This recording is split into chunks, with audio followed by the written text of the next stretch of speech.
اللہ کے رسول نے فرمایا تھا اللہ اس انسان کے چہرے کو تر و تازہ رکھے کہ جس نے میری حدیث سنی اور میری حدیثوں کو اس نے آنے والی نسلوں تک منتقل کیا۔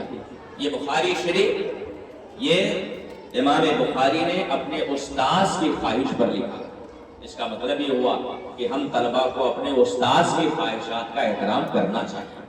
استاذ اگر کوئی خواہش کرے، امام بخاری نے 16 سال کی مدت میں اس کتاب کو لکھا، گویا استاذ کی ایک خواہش پوری کرنے کے لیے امام بخاری نے اپنی زندگی کے 16 سال قربان کر دیے۔ یہ ہوتا ہے استاد اور شاگرد کا رشتہ۔ امام بخاری رحمۃ اللہ علیہ اور دیگر محدثین نے احادیث رسول اللہ کو جمع فرمایا اور ملت اسلامیہ پر عظیم احسان فرمایا۔ امام بخاری کی جو کتاب ہمارے سامنے، ایک بات حضرت نے بیان فرمائی، کتنے اہتمام اور شوق سے یہ کتاب لکھی گئی۔ میں بھی ایک بات کا اضافہ کر دوں کہ اب تک ہم نے جو کتابیں پڑھی ہیں، چاہے وہ ہدایہ شریف ہو، چاہے وہ مشکات شریف ہو، اور چاہے وہ شرح وقایہ شریف ہو، جتنی بھی کتابیں ہم نے اب تک پڑھی ہیں، ہماری بچیوں نے پڑھی ہیں، وہ ساری کتابیں وہ اپنے اپنے مصنفین کی طرف منسوب ہوتی ہیں۔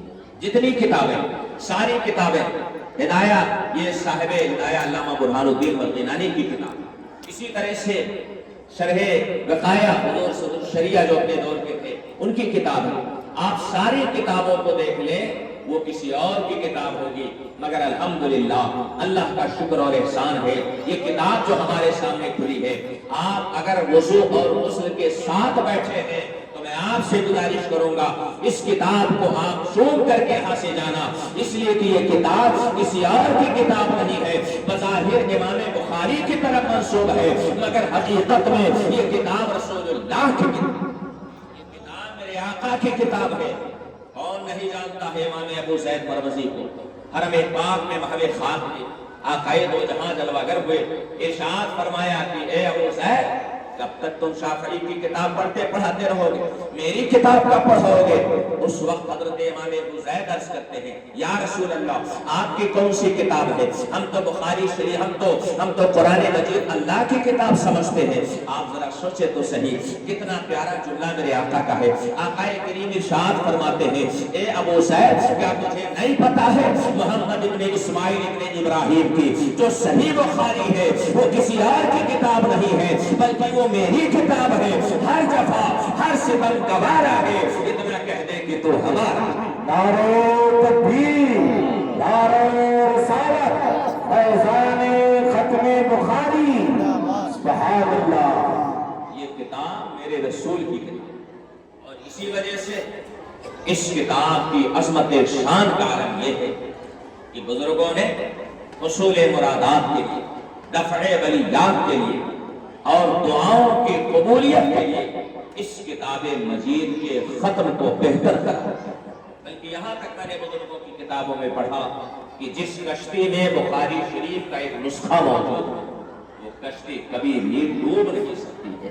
اور میں آپ سے گزارش کرنا چاہتا ہوں، اپنی بچیوں سے گزارش کروں گا، آپ کے والدین یہاں بیٹھے ہیں، ان سے مہنگے گفٹ کا تقاضا نہ کریں، مہنگے کپڑوں کے بجائے آپ فارغ ہو رہی ہیں اپنے باپ سے کہیں مجھے مہنگا کپڑا نہیں چاہیے، مجھے تحفے میں بخاری شریف کا نسخہ چاہیے، مجھے بخاری شریف چاہیے، اس لیے کہ ہماری جس شہزادی کے ایک ہاتھ میں اللہ کی کتاب ہوگی اور دوسرے ہاتھ میں رسول اللہ کی کتاب ہوگی، وہ شہزادی کبھی الحاد کا شکار نہیں ہو سکتی ہے، وہ شہزادی کبھی بھی اپنے ایمان کا سودا نہیں۔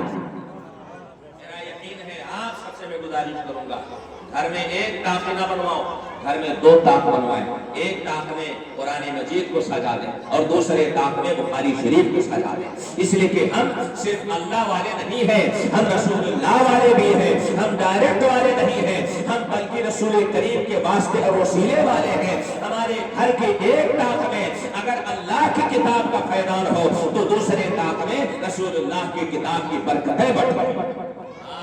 سے گزارش کرنا چاہتے ہیں یہ بخاری شریف ہمارے سامنے ہے، اس کو اپنے گھر میں آپ ضرور رکھا کریں، اور جب کبھی دعائیں نہ قبول ہوں، ایک اللہ والے نے فرماتے ہیں کہ میں نے 120 بار تجربہ کیا۔ کتنی بار؟ 120 مرتبہ۔ جب دعا قبول نہیں ہوتی تھی تو بخاری شریف کا میں ختم کرتا تھا اور میں اس وقت اللہ سے دعا کرتا تھا اللہ میری دعا قبول فرمائے۔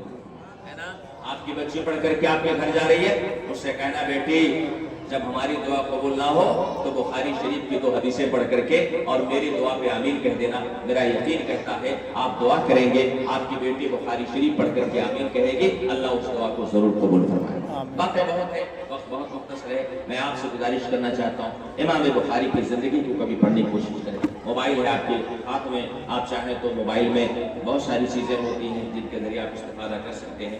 امام بخاری شوال 194 ہجری میں بخارا شریف جو مقدس سرزمین وہاں پر پیدا ہوا۔ بچپن ہی میں آپ یتیمی کا داغ لے کر کے پیدا ہوئے تھے، اور ہماری بچیاں اگر توجہ سے سن رہی تو شاید ان کے لیے اس میں بڑا سبق ہے۔ ایک ماں اگر ٹھان لے تو وہ اپنے بیٹے کو امیر المومنین فی الحدیث بھی بنا سکتی۔ ایک ماں اگر ٹھان لے، امام بخاری کی ماں جب امام بخاری پیدا ہوئے شوہر نہیں تھا، مگر سلام ہو اس عظیم ماں پر جس نے محنت و مشقت کر کے اپنے بیٹے کو پڑھایا، تو آج دنیا اسے امیر المومنین فی الحدیث کا لقب دیا کرتی ہے۔ اور آپ نے سنا ہوگا کہ بچپن ہی میں آنکھ کی بینائی چلی گئی، آنکھ کی روشنی چلی گئی، دوا علاج کرایا مگر ٹھیک نہیں ہوئے امام بخاری۔ ایک دن ماں نے مصلی بچھائی، اور میں آپ سے عرض کروں جب ماں مصلی بچھاتی ہے نا تو پھر انسانوں کی تقدیریں بدل جائیں۔ ماں اگر مصلی بچھا دے تو انسانوں کا نصیب بدل جائے۔ میں کہتا ہوں آپ سے، پیر صاحب سے دعا کرانے سے پہلے، مرشد صاحب سے استفادہ کرنے سے پہلے، کسی بابا اور دائی کے یہاں جانے سے پہلے، آپ کی ماں اگر باحیات ہے اس سے کہہ دو ماں تو مصلی بچھا لے، تیرے مصلی میں وہ تاثیر ہے جو بڑے بڑے لوگوں کے سوالوں میں تاثیر نہیں ہے۔ میں آپ سے التجا کرنا چاہتا ہوں، ماں باحیات ہے تو اس سے دعا کریں، اور اگر ماں اس دنیا سے انتقال کر گئی ہے تو کہیں آ جانے سے پہلے اس کے مزار پہ جائیں، پھول چڑھائیں اور چڑھا کر کے دعا کریں، اللہ آپ کی دعاؤں کو قبول فرمائے۔ امام بخاری کو کسی دوا نے کام نہ کیا، مگر جب ماں نے مصلی بچھایا خام میں حضرت ابراہیم خلیل اللہ تشریف اور ارشاد فرماتے ہیں کہ اللہ تعالیٰ نے تیرے شہزادے کی آنکھوں کی روشنی لوٹا دی۔ کیوں لوٹائی؟ کیوں لوٹائی؟ لکثرت بکائی کے وہ دعائی کے، اس لیے کہ تم نے اللہ سے بہت زیادہ گریہ وزاری کی، اللہ سے بہت روئی ہو، اسی وجہ سے اللہ نے تمہارے بیٹے کے آنکھ کی روشنی کو واپس کر دیا ہے۔ الحمدللہ جو دوا نے کام نہ کیا، جو کام بڑے بڑے طبیب نہ کر سکے، وہ کام ماں کی دعا نے کر دیا ہے۔ اور امام بخاری فرماتے ہیں ایسا نور آنکھوں میں آیا کہ چاند رات کی چاندنی میں بیٹھ کر کے میں کتابیں پڑھ بھی لیتا تھا اور کتابیں لکھ بھی لیا کرتا تھا۔ کی دعاؤں کی تاثیر، اپنے ماؤں کی قدر کیا کریں۔ میں اپنی بچیوں سے گزارش کروں گا آپ کے مستقبل کی مائیں ہو، اپنی اہمیت پہچانو، اپنی حیثیت پہچانو۔ اللہ نے آپ کو بڑی عزت دی ہے، بڑا وقار دیا ہے، اور اتنا وقار دیا ہے کہ آسمان، 7 آسمان کے اوپر کی جنت کو اللہ نے آپ کے قدموں میں رکھ دیا۔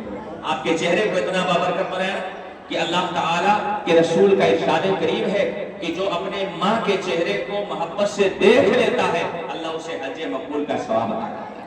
آپ کے چہرے کو اللہ نے اتنا بابرکت کیا کہ اگر کوئی باپ محبت سے اپنی بیٹی کے چہرے کو دیکھ لے اللہ تعالیٰ اسے 70 بار خانہ کعبہ کی زیارت کا ثواب عطا کرتا ہے۔ اسی لیے آپ کے چہرے کو اللہ نے چھپانے کا حکم دیا، اس لیے کہ وہ بے قیمت نہیں ہے، وہ غیروں کے چہرے ہوں گے جو بے قیمت ہیں۔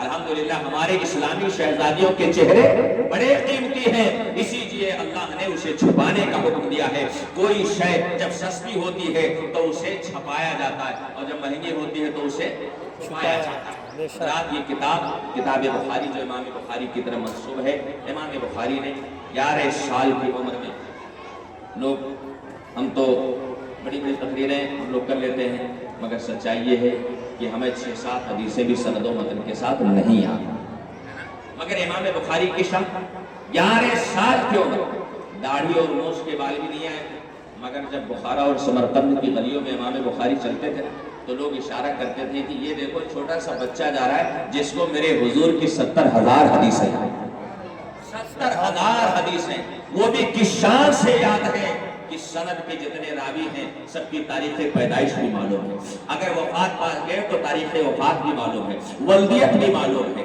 ان کا شجر نسب بھی معلوم ہے، ان کے احوال و آثار بھی معلوم ہے۔ یہ اعزاز، یہ افتخار اللہ نے امام بخاری کو اس لیے عطا کیا تھا کہ امام بخاری کو اللہ نے حفاظت حدیث اور خدمت حدیث کے لیے پیدا کیا۔ امام بخاری کی ذہانت الحمدللہ بات اگر کی جائے تو بہت لمبی ہو رہی ہے۔ امام بخاری ان کے ساتھی حضرت اسماعیل بن ہاشم بیان فرماتے ہیں کہ ہم لوگ بصرہ کے محدثین کے پاس حدیث کا علم حاصل کرنے جاتے تھے۔ امام بخاری کا حال یہ تھا، ہم کاپی اور قلم لے کے جاتے، مگر امام بخاری بغیر کاپی اور قلم کے جاتے۔ ایک دن ہم ساتھیوں نے کہا کہ اے محمد ابن اسماعیل، اپنا ٹائم کیوں برباد کرتے ہو؟ نہ لکھتے ہو نہ پڑھتے ہو، آخر وجہ کیوں آپ اپنا ٹائم برباد کر رہے ہو؟ ایک دن امام بخاری کو جلال آیا، ارشاد فرماتے ہیں اپنے اپنے دفتر لے کر کے آؤ۔ سارے صحیفوں کو لے کر کے ہم بیٹھ گئے۔ امام بخاری اسی نشست میں بیٹھتے ہیں اور ایک نشست میں 15,000 حدیثوں کو امام بخاری نے اس شان سے پڑھا ہے کہ ان کے ساتھی کہتے ہیں کہ ہمارے لکھنے میں تو غلطی ہو گئی مگر امام بخاری کے پڑھنے میں غلطی ہو گئی۔ اللہ تعالیٰ جس سے کام لینا چاہتا ہے اسے اسی طرح کی ذہانت دیا کرتا ہے۔ امام بخاری رحمۃ اللہ علیہ نے بڑے اہتمام سے حدیث پاک لکھا اور تقریباً 6 لاکھ حدیثوں سے بغیر تکرار کے 3,000 حدیثیں اور تکرار کے ساتھ تقریباً 7,000 حدیثیں اس شان سے منتخب فرمائی کہ حرم پاک میں آپ غسل فرماتے، غسل فرما کر کے امام بخاری 2 رکعت نفل پڑھتے، پھر حجر اسود کے محاذات میں بیٹھ کر کے اللہ سے استخارہ کرتے، دل میں یہ غور کرتے کہ کیا یہ میرے رسول کی حدیث ہے؟ آج ہمیں اس بات سے سبق لینا چاہیے، ہم دھڑلے سے حدیثیں بیان کر دیتے۔